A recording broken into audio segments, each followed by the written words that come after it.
오늘은 사무엘상 24장 25장을 중심으로 해서 성경에서 가장 큰 복을 누린 사람, 그런 제목으로 함께 은혜를 나눌까 합니다. 말씀 향기를 금요일 저녁마다 하는데 오늘 저녁은 특집으로 최근에 받은 은혜여가지고 이 은혜가 잊어버리기 전에 나누는 것이 좋겠다 생각되어서 이 말씀을 좀 전합니다. 여러분, 성경 가운데 가장 큰 복을 받은 사람이 있다고 하면 그 사람이 누구 같아요? 여러분 한번 생각해 보세요. 성경에 하나님을 만나서 복 받은 사람들이 많은데 그 가운데 가장 큰 복을 누렸다, 그런 사람이 여러분 누구 같아요? 솔로몬. 솔로몬 큰 복을 누렸죠. 그죠? 또요. 솔로몬보다 더 큰 복을 누린 사람이 있어요. 솔로몬은 중간에 우상 숭배도 하고 물론 이스라엘의 황금기를 맞이했지만 사실은 솔로몬이 누렸던 모든 축복들은 누구에 기초되어 있어요? 아버지를 잘 만나 그래요. 사실은 성경에서 가장 큰 복을 누린 사람이 있다고 하면 그 사람은 다윗이 아닐까. 요셉도 복을 많이 누렸지만 요셉은 왕이 되지는 못했습니다. 그죠?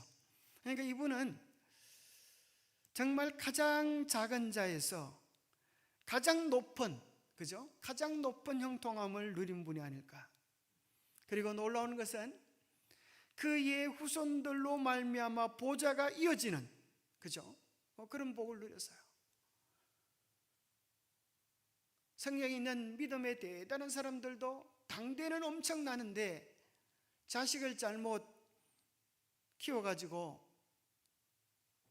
얼굴에 먹칠을 한 분들이 몇 분 계시죠? 누가 있습니까? 모세도 그랬습니까? 엘리도 그랬고 사무엘도 그랬습니다.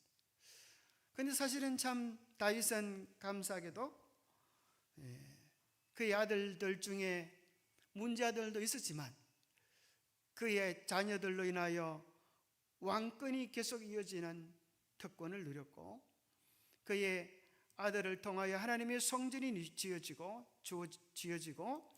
이스라엘 최고의 영원을 누리고 또 그의 왕족이 뭐가 되는가 하면 그의 왕손이 하나님의 택함 받은 진리를 계승해 나가는 이야기입니다.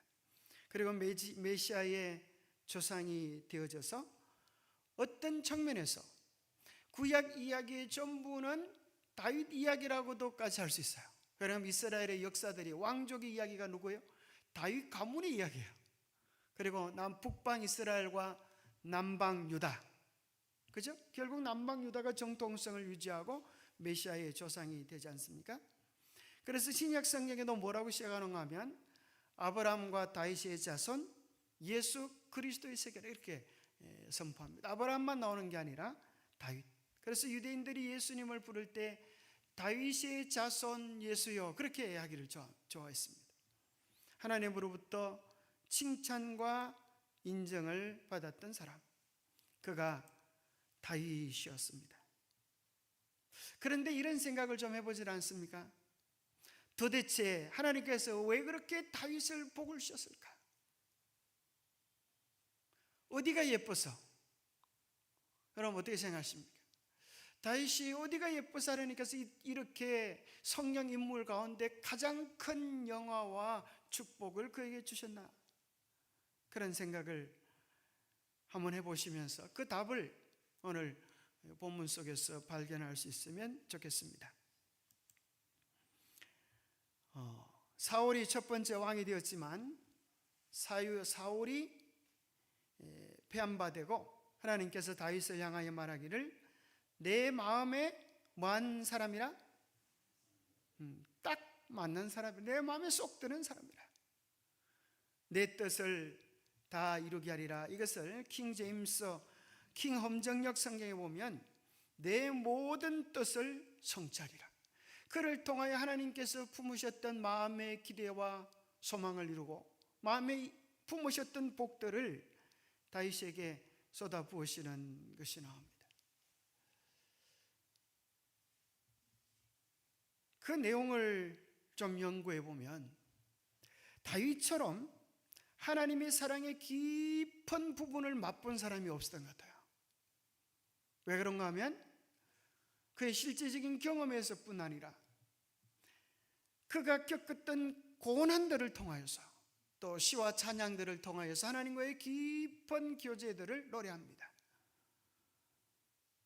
다윗처럼 어찌 보면 고난을 이론이 아니라 경험상에서 그렇게 고난을 많이 겪은 사람도 드물리라 생각합니다. 죽음의 고비들을 그저 한두 번이 아니에요. 끊임없이 겪으면서도 그것을 이겨낼 수 있는 것은 뭐 때문에 그래요? 보통 사람은 큰 고난 속에 빠지면 여러분 어떻게 됩니까? 좌절하고 절망하고 넘어집니다. 여러분 그렇지 않습니까? 큰 나무인 줄 알았는데 태풍이 불고 나니까 쓰러져 버려요. 그런데 희한하게도 다윗은 고난과 역경이 많으면 많을수록 그것으로 인하여 넘어지는 것이 아니라 하나님과의 더 깊은 교제 안으로 들어갑니다. 얼마나 참 멋진 신앙입니까? 시련과 시련이 많으면 많을수록 다윗이 하나님과의 깊은 교제 속으로 들어갑니다. 그래서 여러분들이 시편 중에 시편의 표제글들이 있습니다. 이건 어떤 상황에서 지어졌는가? 거기 보면 다윗이 지었던 찬양들 중에 형통에서 지었던 때보다 고난과 어려움 속에서 지었던 시들이 아주 많이 있고 훨씬 우리에게 감동을 주는 것들이 많습니다. 그럴 뿐 아니라 다윗은 하나님의 깊은 사랑, 가슴을 맛보았을 뿐 아니라 그 사랑을 사람과 사람 사이에서 구체적으로 실현시켰기 때문입니다. 다윗이 누린 복의 비결은 크게 있지 않나 이런 생각을 해보면서 우리도 하나님의 사랑을 깊이 누리고 그 사랑으로 서로를 사랑할 수 있다면 다윗이 누린 복 못지않은 복을 우리도 누릴 수 있겠다, 그런 생각을 한번 해보게 되는 것입니다. 사무엘 상하는 제목은 사무엘 상하 이어서 사무엘 얘기 같지만 사무엘 얘기는 12장까지밖에 나오지 않고 그 다음에 나오는 것은 이스라엘의 초대왕 사울에 대한 이야기. 그런데 사울이 왕이지만 다윗이 등장하면서 사실은 다윗이 주인공처럼 바뀌어져 버리는, 어쩌면 사무엘 상하의 중심 인물은 다윗입니다. 그리고 다윗 왕국의 이야기는 남방 유다로 이어지는데 구약의 후반부를 전체적인 줄거리를 이 그림으로 묘사할 수 있습니다. 이걸 굽세라 그러죠. 말굽, 굽세로 이스라엘 역사를 표현할 수 있습니다. 사울, 다윗, 솔로몬, 이제 다윗 다음부터 다윗 왕조가 이어지죠. 솔로몬 아들 때에 북방 이스라엘과 남방 유다로 나누어집니다. 진리를 개성하고 왕족의 정통성을 유지하는 것은 남방 유다이고, 그들이 바빌론 포로로 끌려갔다가 돌아와서 성전을 회복하는 것까지 구약의 이야기의 전부입니다. 그런 거 보면 정말 다윗 왕조의 이야기가 구약 성경의 핵심을 이루는 것을 발견하게 됩니다. 세상에 제일 슬픈 사람의 이야기는, 여러분, 교통사고로 죽을 뻔한 사람이 좋겠습니까? 살을 뻔한 사람이 좋겠습니까? 대답을 잘하셔야 됩니다. 까딱 잘못하면 죽어요. 그죠? 살을 뻔한 사람은 뭐 했다는 거예요? 죽었다는 거예요. 사실은 죽을 뻔한 사람은 살았다는 거예요. 사울은 정말 좋을 뻔한 사람이었습니다. 정말 그는 왕이 되어지고 이스라엘의 초대 왕이 되어지고, 그가 잘하기만 했더라면, 그죠? 잘하기만 했더라면 그의 아들이 비범했습니까? 요나단이 정말 다윗 못지않은 믿음의 사람이었습니다. 하나님과의 깊은 교제를 누리는 사람이었습니다. 그런데 좋을 뻔한 사람, 멋질 뻔한 사람, 하나님께서 자랑할 뻔한 사람으로 설 뻔했었는데 무너졌던 이유가 무엇입니까? 하나님께 온전한 마음을 드리지 못하고, 그의 마음이 두 갈래였어요. 그죠? 갈팡질팡했어요. 그래서 하나님께서 아말렉을 진멸하라 그랬을 때 아말렉을 진멸했습니까? 어떻게 진멸했어요, 안 했어요? 자, 다윗 사울에 했던 일들은 하기는 했지만 어떻게 했어요? 좀 그렇게 했어요, 그죠? 하기는 했지만 언제나 그 속에는 자기가 끼어 있었어요. 하기는 했지만 철저하게 자기 마음을 묶어 드리는 데까지는 이르지 못했어요.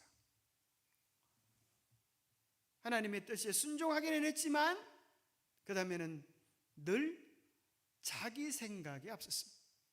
그래서 아멜렉을 진멸하라 그랬는데 진멸하기는 했어요. 불순종한 건 아니에요. 근데 무슨 생각이 드는가 하면 아이고 이렇게 좋은 것들을 다 죽이면 아까워서 어쩌나 그런 생각이 들었어요. 그리고 뭐 하는가 하면 살려놓고, 그죠? 좋은 소나 양들을 살려놓고, 사실은 뭐 때문에 살렸죠? 자기 좋으려고 살려놓고 사무엘이 와서 너 왜 이렇게 했느냐라고 물을 때 뭐라 그래요?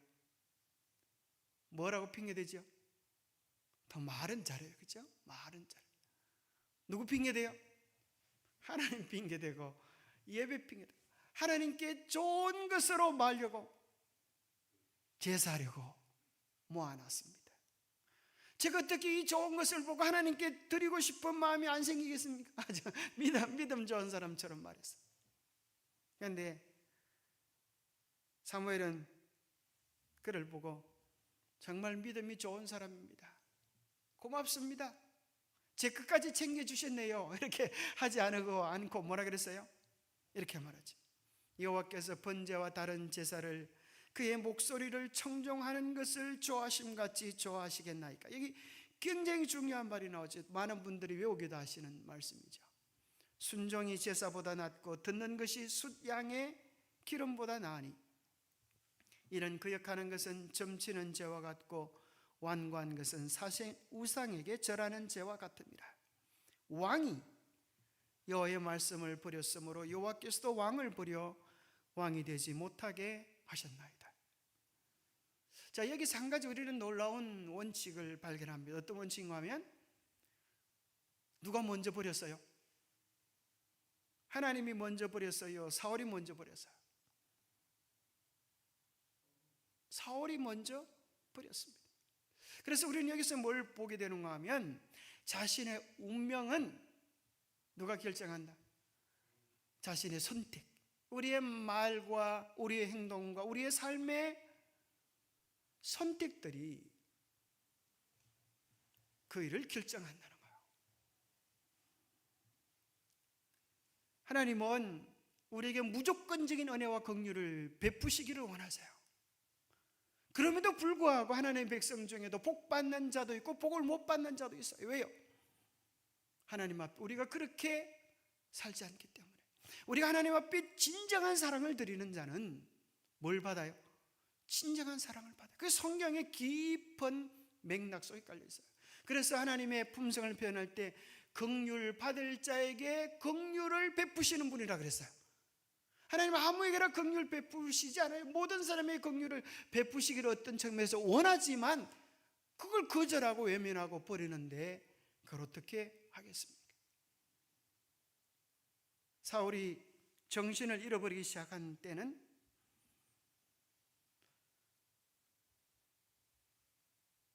사무엘로부터 이 충고를 들었을 때였어요. 이 사람 충고 듣는 것을 좀 잘 못하는 것 같아요.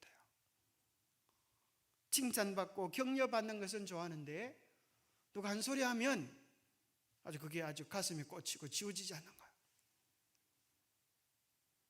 사무엘이 이야기합니다. 여호와께서 오늘 이스라엘 나라를 왕에게서 떼어 왕보다 나은 왕의 이웃에게 주셨나이다.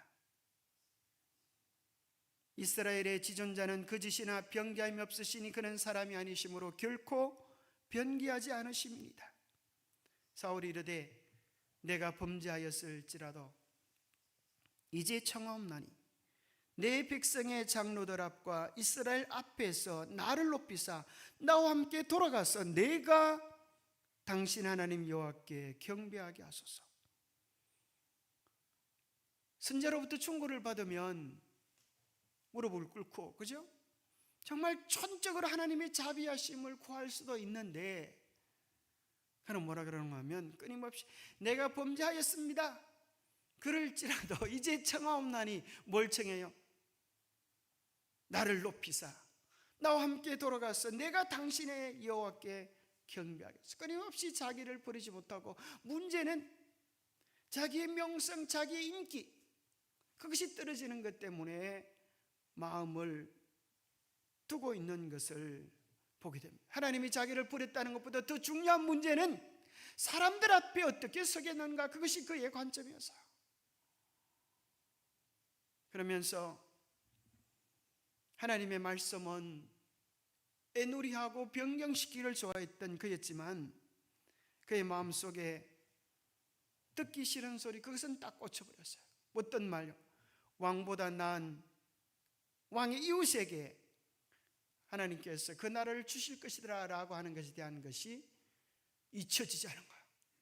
그래서 주변을 둘러보는 거예요. 자기 이웃이라 그러니까 누가 나보다 나은 놈이 있나, 이렇게 주변에 있는 사람들을 흘겨보기 시작했어요.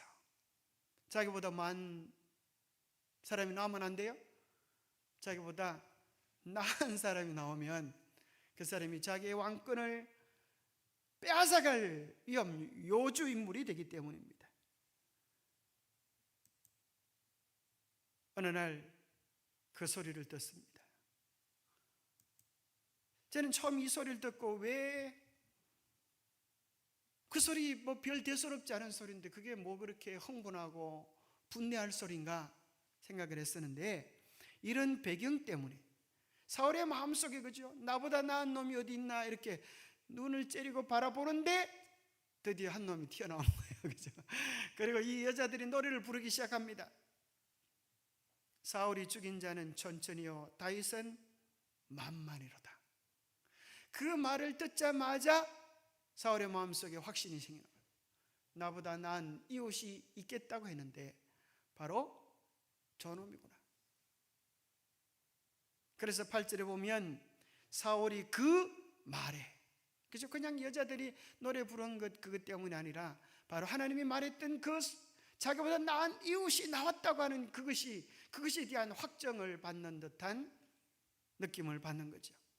그 말에 심히 불쾌하여 심히 놓아요. 다윗에게는 만만을 돌리고 내게는 천천만 돌리니 그가 더 얻을 것이 나라 말고 무엇이냐.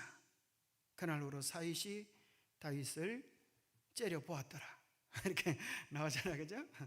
그때부터 유심히 다윗을 주목하는 것입니다. 사람 마음은 오락가락하죠. 누구든 그렇죠, 그죠? 늘 변덕스럽지 않은 마음이 없어요. 여름 날씨 같은 게 우리 마음인데, 중요한 것은 어떤 마음이 우리의 마음을 장악하느냐에 따라서 우리의 마음 인격 됨됨이가 바뀌어져 버릴 수 있다는 거예요. 누구든 미운 마음 가질 수도 있어요. 그러나 믿음이라고 하는 것은 그런 마음이 있을 때 주님 앞에 나와서 속히 내뱉는 경험을 하는 것입니다. 우리는 다 실수와 허물이 많은 사람입니다. 실수와 허물이 없는 사람이 있겠습니까? 아무도 없어요. 누군가 사람 앞에 서서 나는 실수와 허물이 도무지 없는 사람입니다, 그런 소리를 하는 사람이 있다고 하면 우리는 그런 사람을 곱게 보아주지도 않습니다. 왜냐하면 그런 사람도 없을 뿐 아니라 그렇게 하는 것 말 자체가 모순되기 때문입니다. 그런데 사울의 마음이 점점 지배당하게 됩니다. 부정적 감정에 지배를 당하니까 그 감정의 발판을 타고 누가 들어오는가 하면 악령이 그를 사로잡습니다. 무섭죠. 그래서 마귀는 항상 발판을 두고 들어오는 거예요. 우리가 의심하지 않으면 불신하지 않으면, 우리가 시기하지 않으면, 질투하지 않으면 우리 마음에 파고 들어올 길이 없는 것입니다.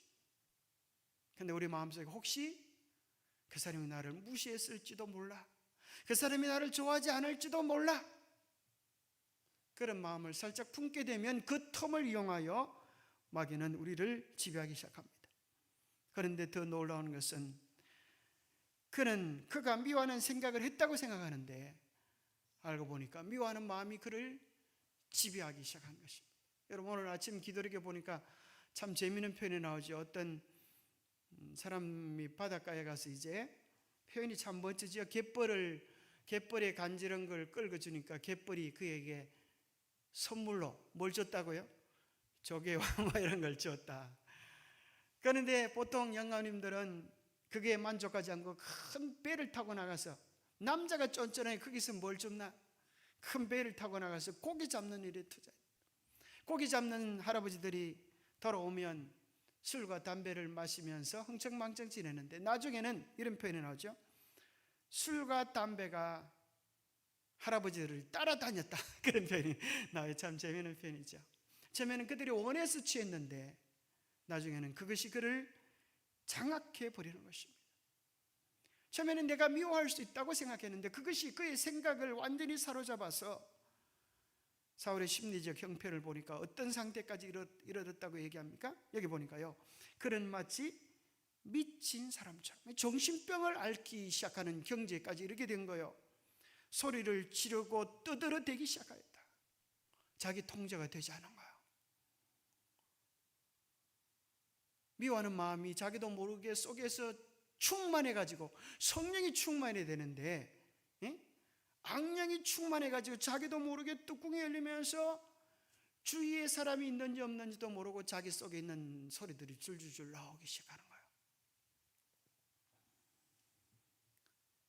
그때 다윗은 평소 때와 같이 그를 진정시키려고 수금을 타고 있었는데 철저하게 악한 영에 지배되는 사람을 성령으로 지배하기란 쉽지 않았습니다. 왜냐하면 그가 먼저 악한 영을 선택했기 때문에. 그러면서 그는 창을 만지작거리며 내가 저놈을 벽에 박아버려야지 혼자 몰로 중얼거리다가 갑자기 창을 다윗에게 던졌다. 그죠? 그의 생각들은 말이 되고 자기도 모르는 사이에 그런 발작적인 행동을 해버리고 마는 거예요. 참 무섭죠. 지배당한, 부정적 정서에 지배당하는 인간의 슬픈 모습을 보여줍니다. 다윗은 그 창을 2번이나 피해 도망쳤다. 그리고 그의 이해할 수 없는 감정들은 이제 뭐 하게 되는가 하면 이 세상을 딱 둘로 나누게 됩니다. 어떻게 나누게 될까요? 자기 편에 속한 사람과 다윗 편에 속한 사람. 다윗을 지켜준, 숨겨준 사람은 숨겨주지도 않았지만 다윗을 도와준 사람은 적으로 몰기 시작했습니다. 그래서 제사장이 영문도 모르고 굶주린 다윗에게 떡을 주고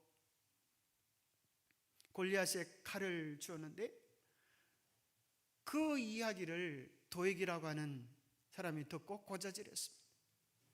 그래서 이 제사장들은 결코 다윗 편이 아니에요. 자기 백성인 것입니다.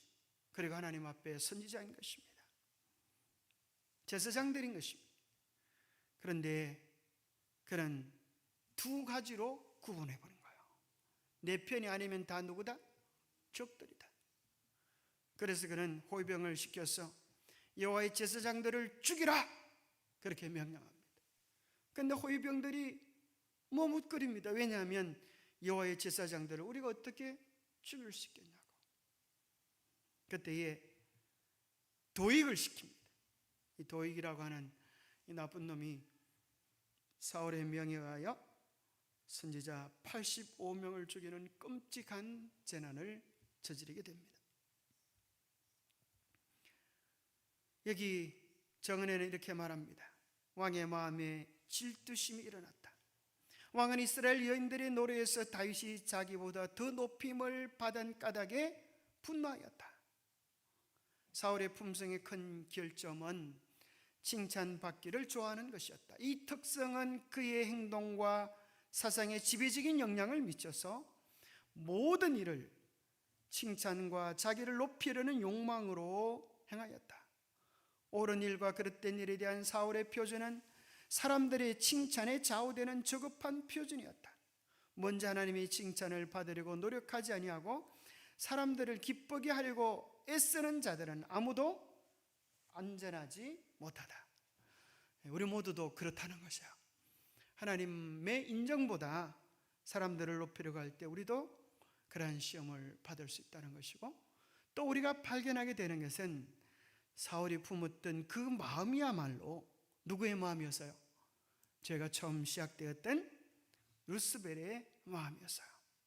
자기를 높이고자 하는 마음, 시기와 질투의 마음, 그리고 그 마음 때문에 자기를 반대하는 사람들을 적군으로 삼는 마음, 적군과군으로 분리하는 이 흑백 논리의 인간관계에 대한 정의는 인생을 파괴시키는 겁니다. 남북전쟁이 그랬습니다. 적군과군으로, 남과 북으로 그렇게 이분법으로 구분시켜 버렸어요. 한 동포인데, 그죠? 공통점이 너무나 많은데, 공산주의 사상을 반대하면 다 적군으로 생각하고 6월 25일 일요일 새벽에 38선을 무너뜨리고 넘어온 것 때문에 사망자 수가 6.25 전쟁 때문에 약 300만 명가량이 죽임을 당하는 끔찍한 일을 경험했다고 그렇게 이야기를 합니다. 성경은 우리에게 인간관계에 대한 그런 이해가 아니라 이렇게 보라고 이야기하는 거예요. 성경에서 말하는 인간관계는 내 편이 아니면 적군이 되게 안 해요. 성경에는 누가복음 15장에 보면 세 가지 비유가 나오죠. 양은 몇 분의 몇이에요? 잃어버린 양은 100분의 1, 언제는 10분의 1, 잃어버린 아들은 2분의 1이에요. 그래서 성경은 인간관계를 이렇게 구분합니다. 잃어버린 아들과 잃어버리지 않는 아들, 찾음받은 아들과 찾아야 되는 아들, 그것이 이 땅에 존재하는 모든 사람의 정체성입니다. 마가복음 16장 15절에는 너희는 온 천하에 복음을 전파하라. 복음을 전파해야 될 사람과 전파되는 복음을 들어야 되는 사람, 이것이 성경에서 구분하는 인간관계의 이해입니다. 이것을 다른 표현으로 한다면 누가복음에 보면 내 이웃이 누구이니까라고 누가복음 10장 29절에 물었습니다. 성경은 우리에게 이야기해 주는 것입니다. 우리에게 아주 가까운 이웃이 있고 그냥 가까운 이웃도 있고 가까워져야 할 이웃이 있는 것입니다. 사람을 어떤 관점으로 바라보냐에 따라서 우리의 이해는 달라집니다. 내가 모르는 사람들은 어떤 사람들이에요? 가까워져야 할 이웃이고, 우리가 깊이 마음을 나누고 속에 있는 고민들을 나누는 사람들은 가까운 이웃일 뿐입니다. 하나님께서는 우리 모두가 이러한 사랑의 관계로 인간관계를 이해하고 사랑하기를 원하십니다. 십계명의 내용 본질이 무엇인가? 뭐라고 이야기하는가 하면 내 이웃을 내 몸과 같이 사랑하는 그런 관계로 전환시키라고 우리에게 요구해 주고 있는 것입니다. 그래서 어떤 측면에서 다윗이 하나님께 그렇게 큰 복을 받을 수 있었던 비결은 바로 이 때문이 아니었을까 생각해 봅니다.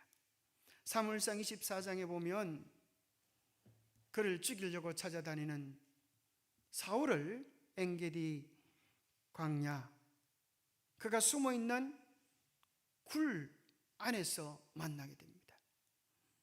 사무엘상 24장 3절에 보면 길가 양에 우리에 이른적 굴이 있는지라 사울이 뒤를 보러 들어가니라. 그럼 뒤를 보러 들어간다는 말이 뭐예요? 우리나라 말도 뒷간에 간다 그러잖아요. 뒷간에. 옛날 버전에는 발을 가리우러 들어갔다 이렇게 표현을 했었어요. 그런데 요즘 개정 개혁판에는 뒤를 보러 들어갔다, 뒷간에 들어간 거예요. 굴에 들어가서 이제 용변을 보려고 하는 것입니다. 다윗과 그 사람들이 그 굴 깊은 곳에 있더니, 한번 생각해 보세요. 그 깊은 굴 속에 숨어 있는데 이놈이 아주, 그죠? 거기서 원수가 거기 뒤를 대고 있는 것입니다. 그때 주변 사람들이 그 모습을 보고 깜짝 놀라서 이렇게 말합니다. 보십시오. 여호와께서 당신에게 이르시기를 내가 원수를 내 손에 넘기리니 내 생각에 좋은 대로 그에게 행하라 하시더니 이것이 그 날이니이다. 다윗이 일어나서 사울의 겉옷자락을 가만히 펴니라. 그리한 후에 사울의 옷자락 뱀으로 말미암아 다윗의 마음이 질려. 여기 보니까 다윗의 사람들은 뭐라 그런가 하면 뭐라 그래요? 바로 이것이 하나님께서 뭐하도록 주신, 복수하도록 주신 절호의 기회지 않습니까? 이 기회를 하나님이 마련하지 않았습니까? 어떻게 하나님이 함께하지 않으면 이런 기회가 어디 있겠습니까? 이제 그를 처치할 수 있는 절호의 기회입니다. 그 얘기를 듣고 다윗은 어떻게 합니까? 사울을 죽이지 않고 그의 겉옷자락만 가만히 뺍니다. 왜 겉옷자락을 뺄까요? 그의 마음을 전달하고 싶었어요. 당신은 나를 미워하지만 나는 당신을 왕으로서 인정하고 사랑하고 따릅니다. 자기의 진정을, 좀 안타까운 심정을 아뢰고 싶었어요. 그런데 우리의 마음을 감동케 하는 것은, 여러분, 이 구절이 이해가 됩니까? 다윗의 마음이 찔려. 여러분 어떻게 생각하세요? 옷자락 살짝 빼는 것 때문에 마음이 찔릴 일입니까?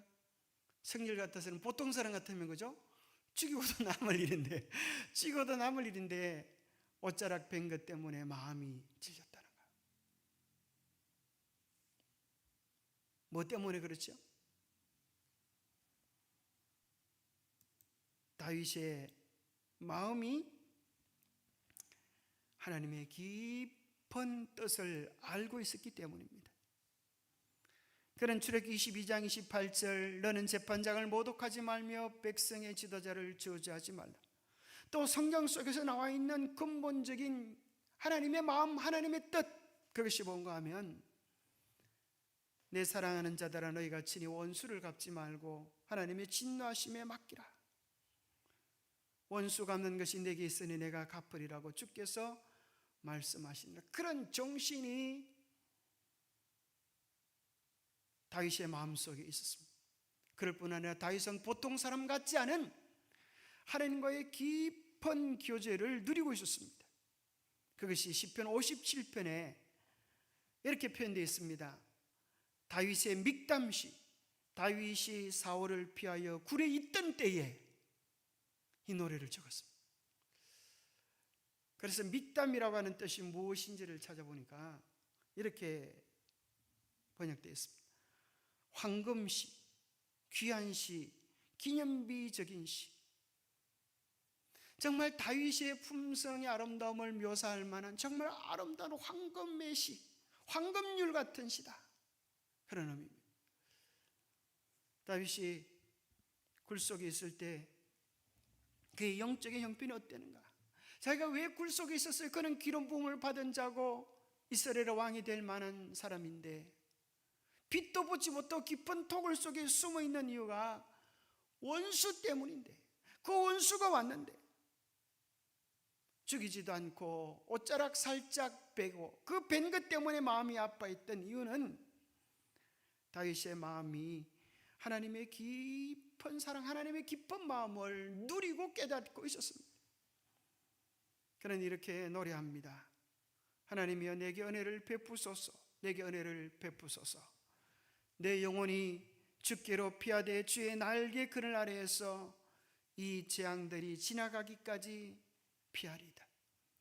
그는 피하여 있지만 그곳을 뭐라 그래요? 주님의 날개 아래에 있다고 고백합니다. 그러면서 우리 이 노래는 복음성가로도 전해지죠. 하나님과의 깊은 교제 속에 하나님의 아름다움을 찬양하는 노래. 그럼 이 가사를 들어보면 찬양 구절이 머릿속에 떠오를 겁니다. 하나님이여 내 마음이 확정되었고 내 마음이 확정되었사오니 내가 노래하고 내가 찬송하리이다. 내 영광아 깰지어다, 비파야 수금아 깰지어다, 내가 새벽을 깨우리로다.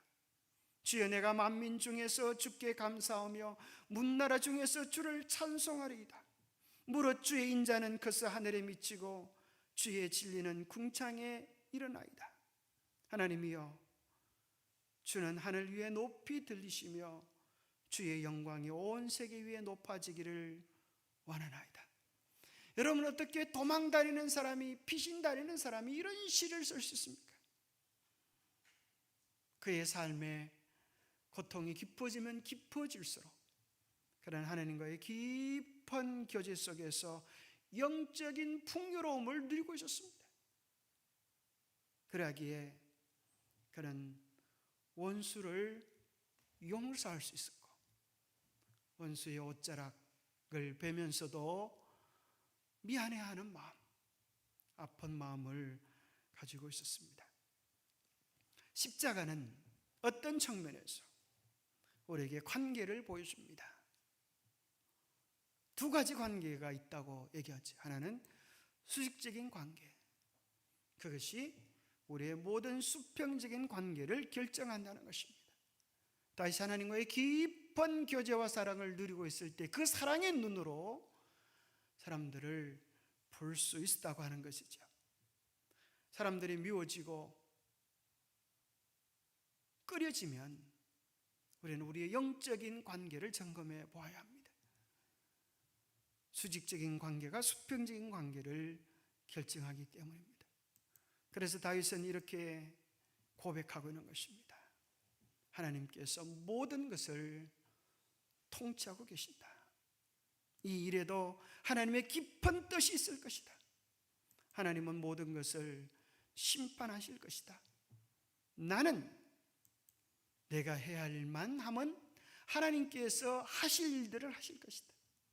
나는 오직 하나님의 인도하심을 신뢰하며 내가 해야 할 일은 심판하는 일이 아니라 내가 할 일은 하나님의 뜻에 순종하는 일이며 감사와 찬송하는 일만 있을 뿐이다. 그러면 하나님께서 언제나 가장 선한 길로 내 길들을 인도해 주실 것이다. 역대하 11장 4절에 보면 이 일이 내게로 말미암아 난 것이니라. 이 일이 내게로 말미암아 난 것이다. 어쩌면 그는 이유 없이 까닭 없이 쫓겨다니고 방황하고 고통한다고 생각하는데 하나님은 다윗의 깊은 심령 속에 이야기하고 계시는 겁니다. 이 일은 내게로 말미암아 난 것이다. 내가 너를 진정한 왕이 되기 위하여 왕의 길을 걷도록 하기 위하여 너를 단련시키고 준비시키고 이끌고 있는 것이다. 너의 인간적인 노력으로 너의 고난의 시간, 훈련의 시간들을 단축시키려고 하지 말라. 하나님 앞에 겸손히 너 자신을 온전히 바칠 때 너는 진정 내가 쓸 수 있는 하늘의 왕으로, 하늘의 사람으로 준비될 수 있을 것이다. 그래서 그는 내 뜻, 내 주장, 내 방법, 내 방책을 쉽게 찾아가는 사울이기보다 그는 하나님 앞에 더 무릎 꿇고 하나님의 뜻을 혹시 하나라도 저버리지 않을까 안타까워하는 그런 심정으로 하나님 앞에 또 원수 앞에 서 있는 것입니다. 그러면서 그는 이렇게 고백합니다. 내 아버지여 보소서, 내 손에 있는 왕의 옷자락을 보소서. 내가 왕을 죽이지 아니하고 그 옷자락만 베었은즉 내 손에 악이나 죄가가 없는 줄을 오늘 아실지니이다. 왕은 내 생명을 찾아 헤아리 하시나 나는 왕에게 범죄한 일이 없나이다. 그의 마음의 진정을 토로하기 시작했습니다. 그 얘기를 듣자 그렇게 악한 영에 사로잡혔던 사울도 이렇게 고백합니다. 내 아들 다윗아 이런 고백을 합니다. 내 아들 다윗아, 이것이 네 목소리냐? 소리 높여 울게 되었습니다. 나는 너를 학대하되 너는 나를 선대하니 너는 나보다 어렵도다. 네가 나 선대한 것을 오늘 나타내었으니 여호와께서 나를 너의 손에서 넘기셨으나 네가 나를 죽이지 아니하였도다. 사람이 그 원수를 만나면 그를 평안히 가게 하겠느냐? 내가 오늘 내게 행한 일로 말미암아 여호와께서 내게 선으로 갚으시기를 원하노라. 보라, 나는 내가 반드시 왕이 될 것을 알고 이스라엘 나라가 내 손에 견고히 있을 것을 알고 내 가문이 영광 받을 것을 안다고 고백합니다. 하나님의 큰 은혜를 경험할 때 비록 악한 사울도 정신 있는 소리를 하게 됩니다. 그런데 안타까운 것은 사단의 세력에 굴복당했던 자들이 잠시 화목과 호의의 감정으로 변화되는 일이 있기는 하지만 그 변화가 오래 지속되지 않는다는 것입니다. 사울이 다시 악한 감정을 품고 악한 감정에 지배되어지는데 문제는 무엇인가? 이전보다 더 강한, 마치 귀신을 쫓아내고 정결케 된 집에 7 귀신이 들어간 것처럼 더 강력한 사단의 악한 감정에 지배됩니다. 그래서 사무엘상 26장에 보면 10사람이 기브아에 와서 사울에게 다윗이 숨은 장소를 이야기합니다. 그래서 사울이 이제 3,000명을 데리고 10광야로 내려가서 다윗을 또 죽이려고 합니다. 두 번째 기회가 온 것입니다. 다윗이 적진으로 들어가 봅니다. 밤에 그의 용사 아비새와 더불어 그곳에 가는데 이상하게도 그곳에 있는 사람들이 다 자고 있는 것입니다. 아브넬도 자고 사울도 자고. 그래서 아브넬이 아니고 아비새를 데리고 가고, 아브넬은 이제 사울의 이렇게 지키는 호위 대장인 것입니다. 아비새가 다윗에게 말합니다. 하나님이 오늘 당신의 원수를 당신의 손에 넘기셨나이다. 그러므로 청하노니 내가 창으로 그를 찔러서 단번에 땅에 꽂게 하소서. 내가 그를 2번 찌를 것도 없습니다. 자고 있는 거, 깊은 잠 가운데 자고 있는 것입니다. 아마 다윗의 마음속에 이런 마음이 좀 들지 않았을까. 내가 그를 살려주고 용서해 주었는데 어떻게 다시 또 날 잡으러 왔냐고. 그죠? 어떻게 이럴 수 있냐고. 어떻게 비언망덕할 수 있냐고. 이미 그가 했던 일들을 보면 기름 부음 받은 왕이라고 했지만 이미 정도가 지나쳤다.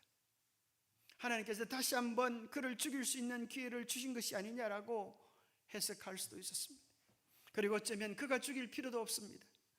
아비새가 그렇게 할 때에 그저 눈짓 하나만 했더라 해도 이제 뭐 할 수 있습니까? 더 이상 방황하지 않고 고민하지 않고 고통하지 않고 어려워하지 않고 그의 문제가 단번에 끝낼 수 있는 절호의 기회가 온 것입니다. 그런데 그때에도 다윗은 이렇게 말을 합니다. 죽이지 말라. 누구든지 손을 들어 여호와의 기름 부음을 받은 자를 치면 죄가 없겠느냐. 여호와께서 살아계심을 두고 맹세하노니 여호와께서 그를 치시리니 혹은 죽을 날이 이르거나 또는 전장에 나가서 망하리라. 이게 무슨 말인가 하면 다윗도 그가 죽을 만한 죄를 지었고 하나님 앞에 바로 서지 못한 것도 알았습니다. 그러나 다윗은 이야기하기를 내 손을 통하여 그 일을 하도록 하지는 않겠다는 거예요. 하나님께서 살아계시고 하나님께서 그를 심판하시도록 버려두겠다고 하는 것입니다. 하나님의 손에 맡기겠다는 것입니다. 그리고 그가 해야 될 일은 오직 사랑하고 용서하고 이해하는 것, 그것이 그의 일이라고 말합니다. 그러면서 창과 물병만 가지고 가자. 그런데 그 다음 구절에 보면 놀랍습니다. 이는 여호와께서 그들을 깊이 잠들게 하셨으므로 그들이 다 잠들어 있었기 때문이었더라. 잠든 것도 굴에 들어간 것도 알고 보니까 우연이 아니라 하나님께서 다윗을 시험하고 계셨던 거죠. 정말 하나님을 진정으로 신뢰하는가? 하나님께서 보지 못하는 눈물이 있을까요? 하나님께서 알지 못하는 사연이 있을까요? 하나님께서 듣지 못하시는 기도가 있으실까요? 아닙니다. 하나님께서 우리의 눈물을 아시고 우리의 고민을 아시고 우리의 가슴앓이를 알고 계시는 것입니다. 어쩌면 하나님께서 허락하셨기 때문에 주어지는 것입니다. 하나님의 사랑을 더 깊이 경험하도록. 그리고 다윗은 고백하고 사울은 이렇게 다시 한번 회개를 경험합니다. 내가 범죄하였도다. 내 아들 다윗아 돌아오라. 내가 오늘 내 생명을 귀하게 여겼은즉 내가 다시는 너를 헤아려 하지 아니하리라. 내가 어리석은 일을 하였으니 대단히 잘못되었도다. 우리는 여기서 다시 한번 인간관계의 또 다른 법칙을 발견합니다. 그러면서 이렇게 말하지. 오늘 왕의 생명을 내가 중히 여긴 것 같이 내 생명을 여호와께서 중히 여기셔서 모든 환난에서 나를 구하여 내시기를 바랍니다. 인간관계의 또 다른 법칙은 부메랑의 법칙이 존재한다는 것입니다. 우리가 억울함을 당해도 손함을 당해도 우리가 그의 생명을 중히 여길 때 하나님께서 다윗의 생명을 중히 여기시고 환난 가운데서 건져내시는 것입니다. 대로 주지만 하나님께서 말로 복을 주시는 것입니다. 주라 그리하면 내가 되어 흔들어 넘치도록 안겨주리라 하신 복을 다윗이 받는 것입니다. 그것이 예수님께서 십자가에서 보여주신 정신입니다. 다윗이 그 마음과 연결되어 있는 것입니다. 아버지여 사하여 주옵소서. 자기들이 하는 것을 알지 못함입니다. 시대 소망에는 이렇게 기록되어 있습니다. 그 기도 속에 우리도 포함하고 있다는 거예요. 우리도 그 기도 속에 우리의 이름도 있다는 것입니다. 만약에 주님께서 그러한 기도를 드리지 않으시고 그런 용서가 없다면 살아남을 자가 아무도 없을 것입니다. 그 기도 속에는 이 세상이 시작한 때로부터 세상 끝날까지 이 땅에 살았거나 앞으로 살게 될 모든 죄인을 포함한다. 주님의 기도와 사랑은 정말 넓고 깊은 것입니다. 그러면서 마지막으로 하나님은 그 정신, 그 사랑을 다윗처럼 하늘에서 왕족이 되기를 원하는 사람들에게 기대하는 것입니다. 내 이웃을 사랑하고 내 원수를 미워하라 하였다는 것을 너희가 들었으나 나는 너희에게 이르노니 너희 원수를 사랑하며 너희를 박해하는 자를 위하여 기도하라. 이같이 한즉 하늘에 계신 너희 아버지의 아들이 되리니. 하나님의 진정한 자녀들이 누구인가? 하나님의 사랑을 경험하고 그 사랑을 있는 곳에서 실천하는 것입니다. 하나님이 그 해를 악인과 선인에게 비추는 것처럼 우리도 우리의 삶의 영역에서 우리가 사랑해야 될 사람들에게 손을 내어 미는 것을 주님께서 요구하십니다. 48절에 보면 그러므로 하늘에 계신 너희 아버지의 온전하심 같이 너희도 온전하라 하셨는데, 이 온전하라고 하는 것은 죄 하나 없는 온전한 완전, 인상 하나 쓰지 않고 걸음도 똑바로 걷고 이런 것이 아니고, 여기 산상보훈에는 이렇게 설명합니다. 산상에서의 설교를 통하여 그분은 의의 결과를 설명하시고, 지금은 또 한 문장으로 다음과 같이 의의 근원과 그 성격을 지적하신다. 하나님의 완전하심 같이 완전하라. 율법은 하나님의 품성의 사본에 불과하다. 우리는 하늘 아버지를 통해 그분의 나라의 기초가 되는 원칙이 완전하게 드러나는 것을 보라. 하나님은 사랑이시다. 태양에서 나오는 빗줄기처럼 사랑과 빛과 기쁨이 그분에게서 나와서 모든 피조물에게로 흘러간다. 이것이 주시고자 하시는 하나님의 본성이다. 그분의 생애 자체가 무아의 사랑의 유출이다. 그래서 하나님의 자녀가 된다고 하는 것은 모든 사람을 사랑하는 것이 아니라 내 주위에 있는, 내 손이 닿는 그 사람을 주님의 사랑으로 사랑하는 것입니다. 결국 주님이 오심이 있기 전에 반드시 있어야 될 것이 이것입니다. 수직적인 관계, 수평적인 관계가 회복되는 것입니다. 아버지의 마음을 자녀에게로 돌이키는 역사, 자녀들의 마음을 아버지께로 돌이키는 역사가 일어나야 한다는 것입니다. 돌이키지 아니하면 두렵건대 내가 와서 저주로 그 땅을 칠까노라. 모든 사람과 더불어 화평함과 거룩함을 쫓으라. 이것이 없이는 아무도 주를 보지 못하리라. 왜냐하면 우리는 천국에서 영원히 함께 살 사람들이기 때문입니다.